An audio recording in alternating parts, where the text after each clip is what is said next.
ఓవైపు దుర్గా నవరాత్రులు జరుగుతుంటే మరోవైపు తమ చేతివాటం ప్రదర్శిస్తున్నారు దొంగలు. దుర్గా మండపంలో హుండీలపై వారి కన్నుపడింది.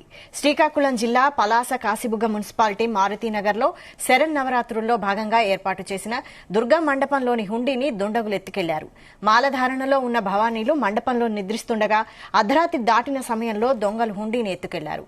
హుండీలోని నగదును తీసుకుని ఖాళీ హుండీని సమీపంలో గల పొదల్లో పడేశారు. భవానీల ఫిర్యాదు మేరకు కేసు నమోదు చేసుకున్న పోలీసులు దర్యాప్తు చేపట్టారు.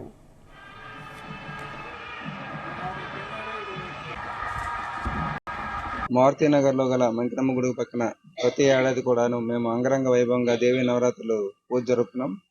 అదేవిధంగా ఈ సంవత్సరం కూడా 6వ సంవత్సరం ఇది పూజ బాగా నిర్వహిస్తున్నాం. ఇక్కడ అయోధ్య సెట్ వేసి భక్తులు రోజుకి సుమారు 7 నుంచి 8 వేల మంది వస్తున్నారు. ఈ అమ్మను దర్శించుకొని ఆశీస్సు పొందుతున్నారు. నిన్న సాయంత్రం పూజా కార్యక్రమం భజన కార్యక్రమం అయిన తర్వాత మేము మా భిక్ష చేసి సిద్ధి చేసి సాయంత్రం రాత్రి 10:30, 11:30 ఆ ప్రాంతంలో మా కార్యక్రమం ముగించుకొని నిద్రపోయే సమయానికి ఎవరో కొంతమంది దొండగులు వచ్చి ఇక్కడ ఉన్నటువంటి అమ్మవారి హుండీని దొంగలించుకుపోయారు. మారుతీనగర్ లో గల మంకినమ్మ గుడి పక్కన ప్రతి ఏడాది కూడాను